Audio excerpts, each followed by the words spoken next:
आज हम सीपीसी का ऑर्डर 19 एफिडेविट्स शपथ पत्रों के बारे में बात करेंगे कि शपथ पत्र क्या होते हैं, शपथ पत्र में क्या कौन सी चीजें लिखी जाती हैं, इनके बारे में आज बात करेंगे। ऑर्डर 19 में 3 रूल्स दिए हुए हैं।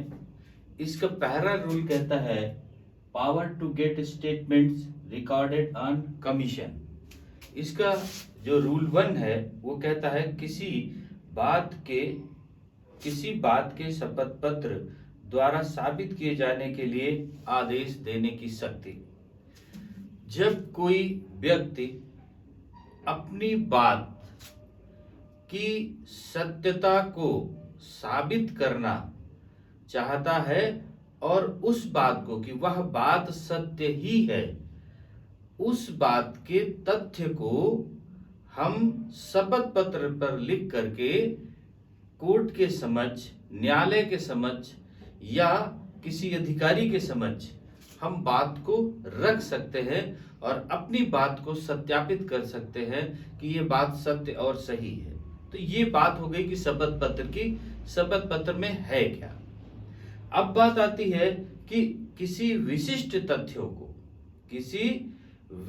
तथ्यों को शपथ पत्र द्वारा साबित किया जाए या साक्ष्य को शपथ पत्र द्वारा दिया जाए, यह न्यायालय आदेश कर सकता है।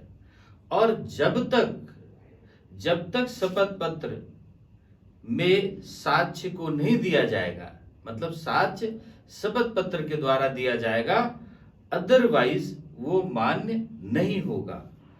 अब इसमें कहा कि शपथ पत्र मान्य हो जाए तो उसे सत्यापित होना होगा कि जो ऊपर लिखी बातें हैं वो सत्य सही हैं मेरे ज्ञान से, मतलब मैं उसको जानता हूं कि वो सत्य और सही हैं।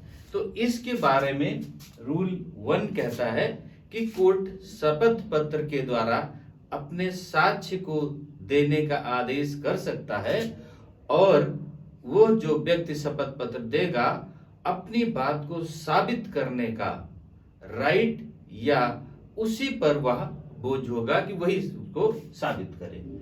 अब रूल 2 इसका कहता है power to order attendance of deponent for cross examination.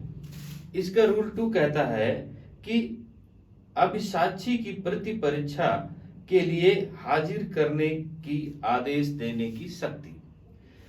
जब कोई आवेदन करता है तो साक्ष्य शपथ पत्र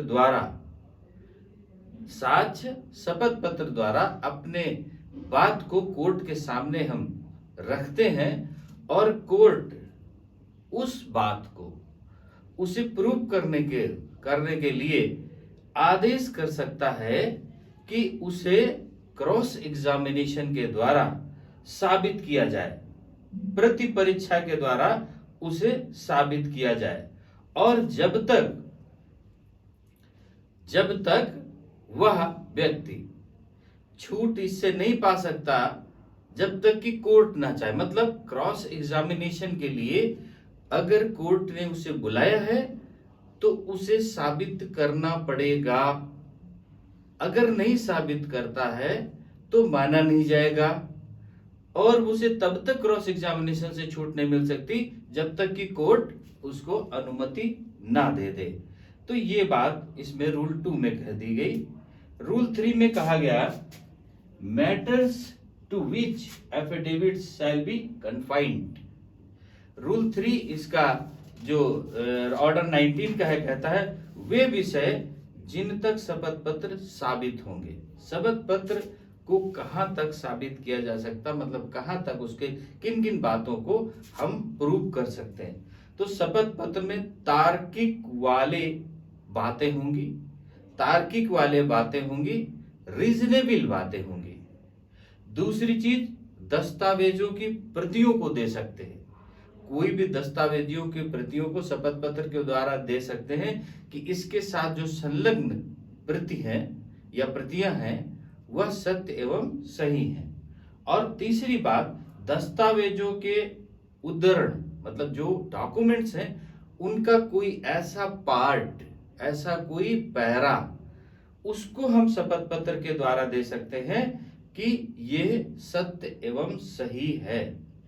और तब तक जो इस शपथ पत्र के द्वारा तार्किक बातों को या दस्तावेजों को या दस्तावेजों के पार्ट को कोर्ट में देगा, वह व्यक्ति ही उसे साबित करेगा और जो उसका खर्चा आएगा वह भी वही व्यक्ति देगा जो साबित करेगा।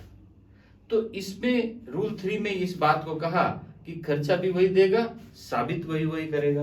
और 3 बातों को शपथ पत्र को दे सकता है, तार्किक बातों को दे सकता है, दस्तावेजों को दे सकता है, और दस्तावेजों के कोई ऐसे पार्ट को, स्पेसिफिक पार्ट को लिख करके दे सकता है कि इस दस्तावेज का ये पार्ट सत्य एवं सही है, और उसको सत्यापित कर सकता है।